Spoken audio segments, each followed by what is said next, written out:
જય માતાજી. One media channel અને રમણીક ચારોલિયાનો નમસ્કાર. મિત્રો, એક જબરજસ્ત કોમેડી વિડીયો લઈને આવ્યો છું. જો આ વિડીયો તમને ગમે તો અમારી વન મીડિયા ચેનલને લાઈક કરો, શેર કરો અને સબસ્ક્રાઈબ જરૂર કરજો. કા બીજુ એ જય શ્રી કૃષ્ણ. જય શ્રી કૃષ્ણ. હું તો વરહાયું છે, કઈ પાણી થઈ ગયું છે. અરે આ લીલવાણી થઈ છે તો હવારમાં વેલી વાડી આવી ગઈ, ઢોર ને મૂકા મોકરા, ઢોર સરવા આવી ગયા ને મેં પછી વાહિદા કર્યા ને ફળદા સોખા કર્યા ને પછી ઢોર ને બાંધીને પાણી પાઈને મેં કીધું ઘરે જાવ, કાલ પમદી વાવણી નહીં કરવી જોઈએ, હવે કરવી જ પડે ને. પણ જો અત્યારે ઢોર ને બાંધતી નહીં, આવું બધું ખાલી 2 મહિના ઢોર ખાય ને તો આખું વરસ ઢોર માંદું ન પડે લે. પણ આખો દી તો છૂટા મુકાય નહીં ને. અને આમ જો હું તો છે ને અત્યારે કાંઈ બકાલામાં ખાવ નહીં, લીલોતરી જ ખાધા રાખું. સવારે તાંદરિયો, બપોરે ટીંડોરા અને હાંજે ઓલા કંટોળા તે મારે વાયડે જો ઘીહોડા થયા, ગલકા થયા, કારેલા થયા અને વાડીમાં બકાલું તો મારે ખૂટે જ નહીં કોઈ દી. મારે તો બકાલું એટલું થઈ પડ્યું છે. તે ઓણ તું હું વાવવાની છો? તમાર દીકરા કહેતા હતા કપા વાવો છે તે લગભગ બપોર કોયડે બી લેવા જવાના છે. કપા વવાય કોઈ દી? એટલે કપામાં હું વાંધો ન્યા, આપણા ખેડૂતમાં ન્યા જાજે પગે કપા જ વાવે ને આપણા ગામમાં મારા સેટે જેટલી જમીન છે બધા કપા વાવે તો હવને આયરે રેવાય ને.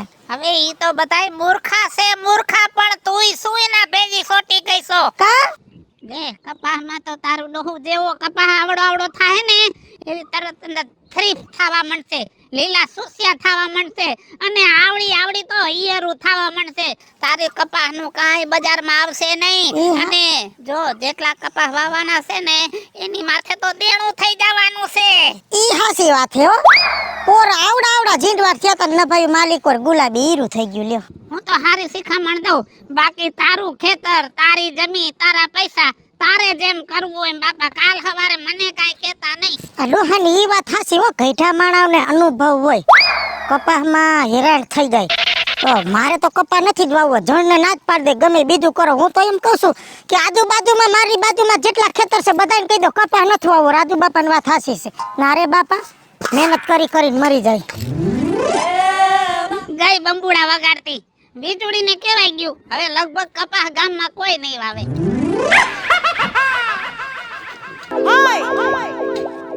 એ નકટી કા હું છે? ક્યાં ધોઈડી જાસ આવા વરહારાનું? એ આ જો આ ખડ ઉગી ગયું છે ને તો ઓલા મજૂરિયાને બોલાવા જાઉં છું. ભાઈ આ ખડ હરબુ કરના કાઢી નાખ બધી ખડ, એટલે પછી મારે કઈક વાવવું હોય ખબર પડે મને. સાચી વાત છે. તારે ખેતી બહુ જાજી અને આટલા કટકામાં ન વાય તો ક્યાં તારે દુકાર પડે એમ તો. ના હો, વાવવું તો પડે, આટલો કટકોઈ જવા ન દેવાય બાપા. હે તોય ઠીક. તો આ વખતે હું વાવવાની છો તું? આ વખતે મગફળી વાવવાનો વિચાર છે. મગફળી? હા ઓ મગફળી. લે બોલ, કાઈ નહીં મગફળી. લે ગયે વખતે મારે બહુ રૂપિયા હોય જોતો મગફળી વાવી તીતે, એટલે મને એમ થયું કે આ વખતે હું મગફળી જ વાવું. તારી તો બુદ્ધિ ક્યાં ગઈ છે કઈ ખબર નથી પડતી. જે આ વખતે મગફળી બધાય વાવી હતી ને તે બધાય વેપારીએ ગોડાઉન ભરી નાખ્યા છે. ક્યાંય મગફળી રાખવાની જગ્યા નથી. બરોબર મગફળી થાહે અને મગફળીનો ભાવ ઉતરીને નેઠો તરિયામાં જવાનો છે. એ હાસી વાત? હાસી જ વાત હોય ને, હું કોઈ દી ખોટું બોલું છું? અને જો કારી મજૂરી કરી આપણે બધાય, અને તું તો કેટલા મજૂર રાખ, તારે કેટલી ખેતી, અને ઈ બધી ખેતીમાં તું મગફળી વાય અને બજાર ટાણે ભાવ આવે નહીં તો જો તારે વાંધો ન આવે. તું તો હિંમત વાળી, તારો ઘરવાળો મગજનો હાવ મોરો નહીં. આ કેસેટ એના મગજમાં ચડી જાય તો એ તો ગાંડો થઈ જાય. અને એક તો તમે મગફળીમાંય તૂટો અને દવાખાનામાંય તૂટી પડો. જો હું તો હાથી શિખામણ દઉં, બાકી તું મગફળી વાય તોય તારું ખેતર છે, મગફળી વાય તોય તારી વાડિયું છે. તને જેમ મજા આવે એમ હો. હું તો માણાને હાથી શિખામણ દઉં. જો આ રાશિયા ડોહાની વાત એક જોતા તો વિચારવા જેવી છે હો. તારે હાડે જો આ મગફળી જો વાવું અને જો ખોટ આવે તો આપણે હેરાન થઈ જઈએ ને. નથી વાવી મગફળી. હાલો, અને હજુ તો ગામમાં બીજા 2-3 જણ વાવવાના છે, મારી પાસે વાડી છે, એ લોકોને ના પાડી આવું કે તમે મગફળી નો વાવતા. બેન અમારે છે ને ઓણ કે ખારું વાવવાની ગણતરી છે હો. તાર બને વેજે મને અસલ મજાનો 22,000 નો ફોન લઈ દીધો. હા કાઢલી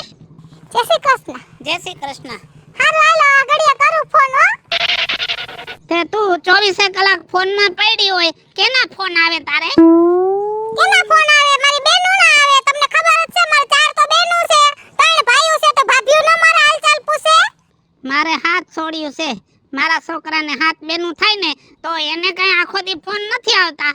એ છે ને તમારા છોકરાને એની બેન વાળે પ્રેમ ભાવ નથી એટલે એને નકરું વાડીઓમાં વાવી રાખો ને રૂપિયા ભેગા કરી રાખો. અમારે એવું નથી. જો તમારા દીકરાએ 22,000 નો ફોન લઈ દીધો, 22,000 નો. એ હારું બાપા, ફોનમાં વાતો કરો ને મજા કરો. તમે જ પ્રેમનું પૂછડું છો, અમને તો ક્યાં કઈ ખબર જ પડે છે બાપા. હું તને શું કહું છું? હા હું તે ઓણ તમે શું વાવવા નસો વાડીમાં? કોણ તો છે ને અમાર બકાલું વાવવાની ગણતરી છે. તમારા દીકરા કહેતા હતા આજ વખતે બકાલું એ હારું થઈ જાય ને મોહમે હારી છે જો એટલે એ રૂપિયા માલા માલ. તે બકાલામાં શું વાવશો? હે બકાલામાં છે ને રીંગણા, ટમેટી, મરસી અને ભીંડો.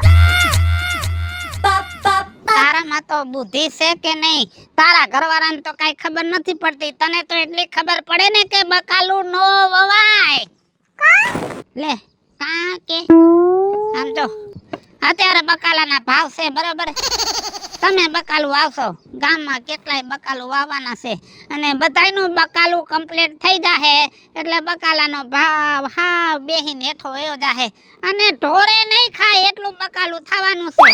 ભૂખે મરશો, કોઈ ધણીએ નહીં થાય અને તમારું તો માંડ પૂરું થાય છે.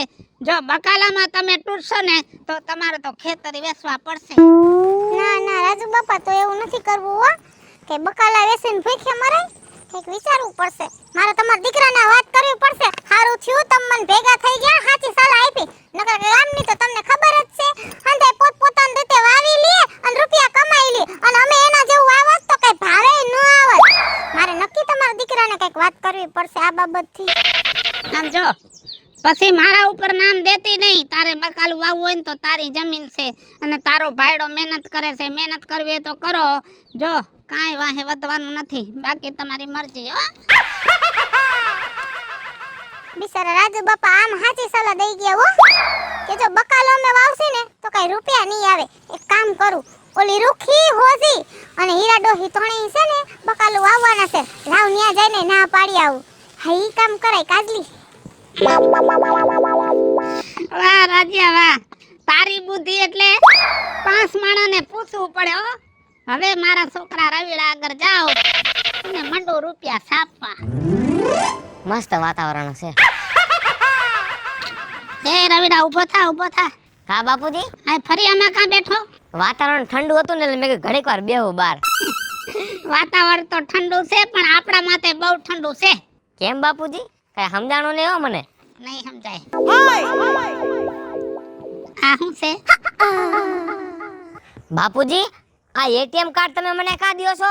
લે રાખ બટા. આમ જો કોણ વરહ આવ્યું છે કેવું? બહુ સારું આવ્યું હો બાપુજી વરા. વરસાદ કેટલો થયો? ભૂકા કાઢ નાખ્યા બાપુજી. આટલા પાણી ભરાઈ ગયા ખેતરોમાં. એટલે છે ને જો ખાતામાંથી પેલા 1 લાખ રૂપિયા ઉપાડ હા અને એનું છે ને હા, બિયારણ લેવાનું છે. શેનું?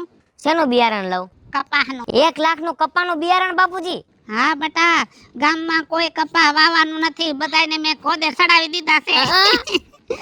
અને પછી બીજે દી જવાનું 50,000 નું મગફળીનું બિયારણ લેવાનું છે. નું 50,000 નું મગફળીનું બિયારણ બાપુજી? 15 એકરમાં મગફળી જ વાવી છે. હા અને છે ને પછી જાજે ત્રીજે દી અને 50,000 નું છે ને બકાલાનું બિયારણ લઈ આવજે. બધું બકાલું? હા આમ જો બકાલા વાળાને ગામમાં મેં ગોદે ચડાવી દીધા છે. એ બકાલું વાવવાના નથી અને આ ખેલે છે ને સીઝન તો આપણે જ લેવાની છે. તારી રાતના અમને ગોદે ચડાવી અને અમારા ખેતર પડ્યા રાખવા છે ને તારે એકને ટકનો લાભ લેવો છે. તું હું અમને ગોદે ચડાવતો તો અમે તને ક્યાં ચડાવી સીધો હવે?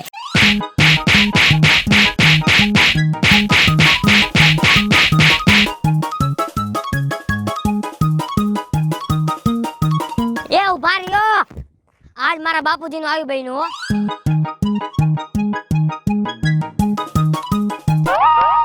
હું છું ધનસુખ ભંડારી ઉર્ફે વીજળી. હાલો મિત્રો, હું છું રાજેન્દ્ર પંચાલ ઉર્ફે રાજ્ય. હું મીના શર્મા. હાય ફ્રેન્ડ્સ, હું છું કાજલ દાવડા. હેલો મિત્રો, હું છું રવિ ચારો. અને મિત્રો આ વિડિયો તમને ગમે તો અમારી વન મીડિયા ચેનલને લાઈક કરો, શેર કરો, સબસ્ક્રાઇબ કરો.